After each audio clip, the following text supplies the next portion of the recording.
Magandang araw po mga kaibigan. Maririnig natin ang kwento ng isang padre de pamilya na muntik nang itaya sa sugal ang kanyang pamilya kapalit ng pera. Siya ay si Rico.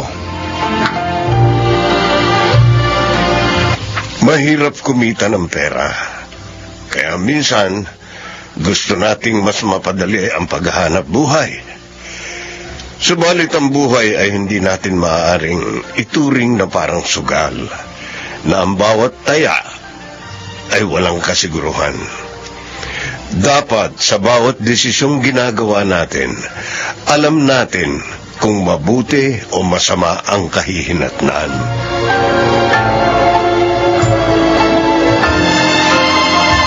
Wow! Totoo ba itong nakikita ko? Ang dami nating pagkain ngayon, kuya. Tapos ang sasarap pa, oh. Ano pang hinihintay nyo? Kain na! Gusto sana naming imbitahan ang mga tita at tito nyo. Kaya lang naisip namin ng mama nyo na mas mabuting tayong pamilya na lamang ang magsalo-salo. Congrats ulit pa sa promotion mo. Ibig ba sabihin, pa? Mas mataas na yung sweldo mo ngayon? Parang gano'n na nga. Ayos. Pwede na bang hindi muna ako magbayad ng kuryente natin, ha? At bakit? Para may pang-date siya. Anong date? O, di ba totoo naman? Ikaw pa rin ang magbabayad ng kuryente. Naman. Kasi plano namin ng papa nyo na magtayo ng negosyo. Wow, talaga? Tapos, magre-resign ka na sa trabaho mo, pa? Depende. Kung kumita ka agad tayo na malaki. Pero baka mga 5 taon pa yun. Okay. Excited na ako sabihin sa mga kaibigan kong anak ako ng isang businessman. Ako rin. Kayo talaga, oo. Masyado kayong advance mag-isip. Magdilang anghel sana kayo, mga anak.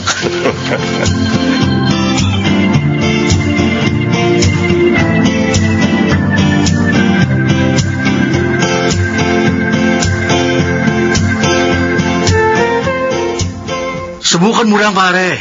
Uy, mahirap kasi sugal, pare. Hindi natin sigurado kung mananalo o matatalo tayo. Ganyan talaga sa sugal. Pero kapag nanalo ka naman, mababawi mo ang pera mo. Oh, tingnan mo si Carmen. Oo. Di ba, Carmen?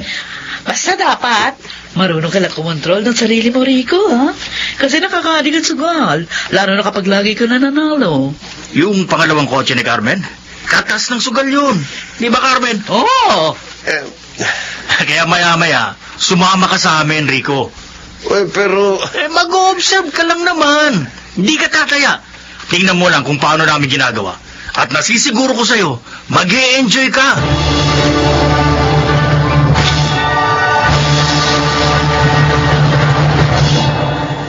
Sigurado ka ba bibili natin to?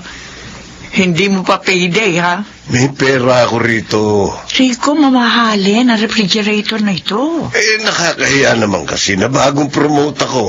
Tapos ang ref natin, kaedad pa yata yan ni Sunshine eh. Saan ka ba kumuha ng pera? Nakabudget ang pera natin ngayong buwan. Basta. May sugar mommy ka ba? Ano bang sugar, mami? Hindi, biro lang. Bilhin na natin to bukas. Ha? Ay, ikaw eh. Rico, salamat ha. Salamat, Sal. Sa lahat ng pagsisikap mo para sa ating pamilya. Maraming salamat. Rico, huwag kang mawala ng pag-asa. Sa susunod, mababawi mo rin yung tinaya mo. 10,000 rin yun. Hindi alam ni Dina na itinaya ko yung pera namin sa bangko. Uy. Maliit na halaga lang yan, pare. Sa Sabado, bumawi ka. Tumaya ka ng malaki. Kailangan ko talagang bumawi. Ay, nako, paano ba yan? Uwi na ako. Maiwan ko na kayo. O, Rico, gusto mo ba uminom muna tayo? Sige. Oy, sige, Carmen, mauna ka na. Okay, bye. Tara na, pare. Uy, paano pag hindi ko nabawi yung pera ko, pare? Pag-usapan natin yan mamaya. Tara!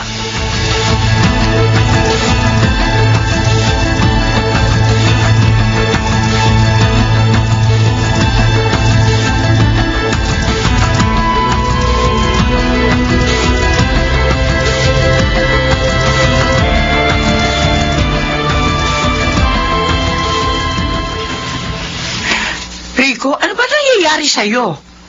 Hindi ka naman lasengwa. Eh bakit ilang mo ka na parating umuwi na kainom, ha? Huwag mo akong pakialaman, Dina. Pakikialaman kita kasi asawa kita. Tumahimik ka!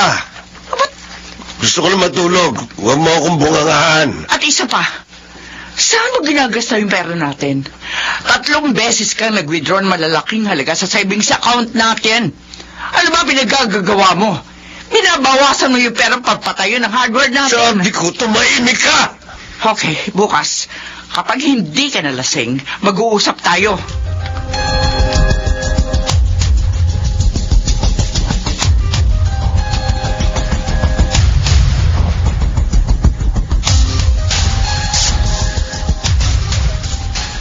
Ma, hindi pa ba natin babayaran yung tuition ko? Ako nang bahala, Sunshine. Magmi-midterms na kasi kami, May. Baka hindi ako payagan mag-exam. Sige na, pumasok ka na. Gagawin ko ng paraan. Kagabi, nag-away na naman kayo ni Papa. Bakit ba parang may kakaiba kay Papa ngayon, ha, Ma? At saka, akala ko ba promoted siya?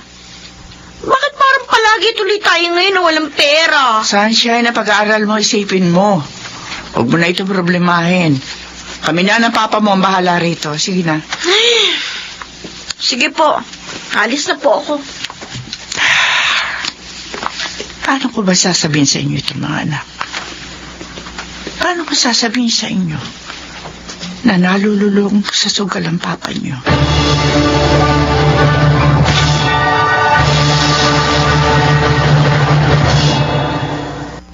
Pwede na tayo mag-down payment dun sa lupang bibilhin natin, Dina. Malaki na panalunan ko kagabi. Tapos yung tira, ihuhulog natin sa bangko para tumubo. Bago mo isipin yan, bayaran mo muna yung mga utang mo. Anong utang? May pumunta rito kahapon. Yun na raw yung babayaran mo. Yun ba? Oo, babayaran ko yun. Alimutan mo na rin yung hardware na pinaplano natin. Ano? Hindi ako papayag na itayo natin ang negosyong yun galing sa katas ng pagsusugal mo. Dina, akala mo ba hindi ko pinaghihirapan ng perang ito? Kahit kailan, hindi ako nagangad ng marangyang buhay, Rico. Kontento na ako na kahit mabagal, umaasenso tayo. Nasasabi mo yan dahil hindi ikaw ang nagtatrabaho.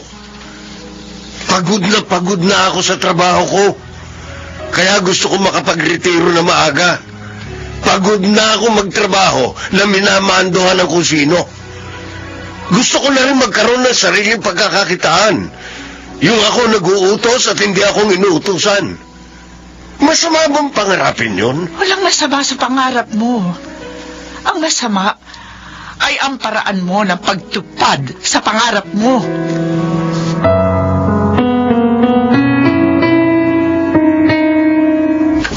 Ma, asan na yung TV? Aaron, pumasok ka na sa kwarto mo. Ma, may problema ba tayo? Bakit pati yung kotse natin hindi ko na rin nakikita? Ano bang nangyayari? Mag-focus ka lang sa trabaho mo. Ma, 25 years old na ako. Hindi na ako teenager. Maaari mong sabihin sa akin ang nangyayari sa pamilya natin. Kaya ko nang maunawaan yun. Bihira ko na rin makita si Papa. Yung huli nating kain na sabay-sabay nung ma-promote siya. Ano pa ang problema? Lubog na sa utang ang papa niyo. Ho? Bakit? Dahil sa sugal. Sugal?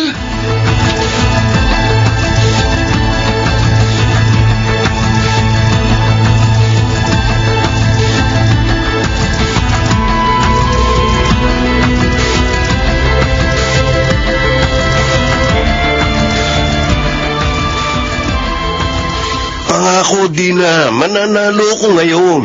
Kapag ibinigay ko sa iyo yung natitirang pera sa savings account natin, wala nang matitira sa atin. Ano ka ba? Kailangan kong tumaya para manalo. Pag nanalo ako rito, mababayaran natin ang mga utang natin. Mababawi ko na yung kotse at saka yung... Eto pa! Dina, ba't mo ako sinampal? Para matauhan ka! Pagod na ako sa iyo. ubos na ang pasensya ko sa iyo. Kapag hindi ka pa tumigil sa kasusugal mo, bukas, wala ka nang uuwi ang pamilya. Tina! Matagal ko na sinabi sa iyo na wala mangyayari sa atin. Kapag iniyasa mo sa sugal na yan, ang kapalaran natin.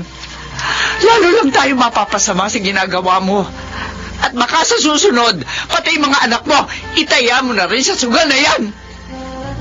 Ngayon, mamili ka. Kami ng mga anak mo, o sugal. Mamili ka!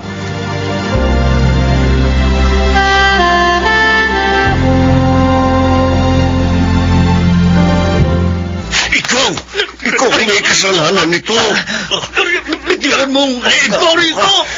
Kung hindi mo ako inimpluwensyahan, hindi sana ako matututong magsugal.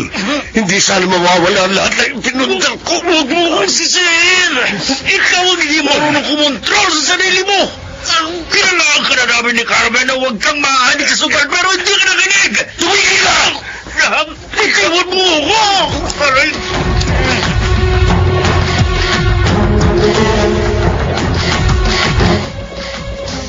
Ma, nandyan si Papa sa labas. Hindi niyo pa kakausapin?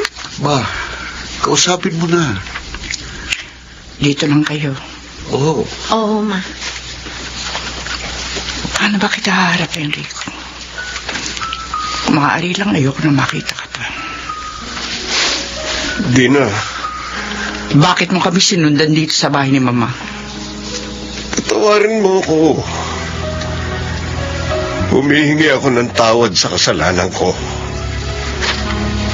Pangako, babawi ako. Bumalik na kayo sa bahay. Pangako, ngayon totoo na ito. Magbabago na ako. Hindi na ako magsusugal. Sisikapin kong bayaran lahat ng utang natin at ibalik lahat ng nawala sa atin. Pero bago yun, kayo muna ng mga bata ang gusto kong bumalik. Kung hindi lamang sa mga bata, hihiwalayan na talaga kita, Rico. Pero mahal ko ang mga anak ko. At ayokong lumaki sila sa isang broken family. Kaya sige, babalik kami. Pero ito ang tatandaan mo. Isang pagkakamali mo pa, mawawalan ka na ng pamilya. Salamat, Dina. Salamat.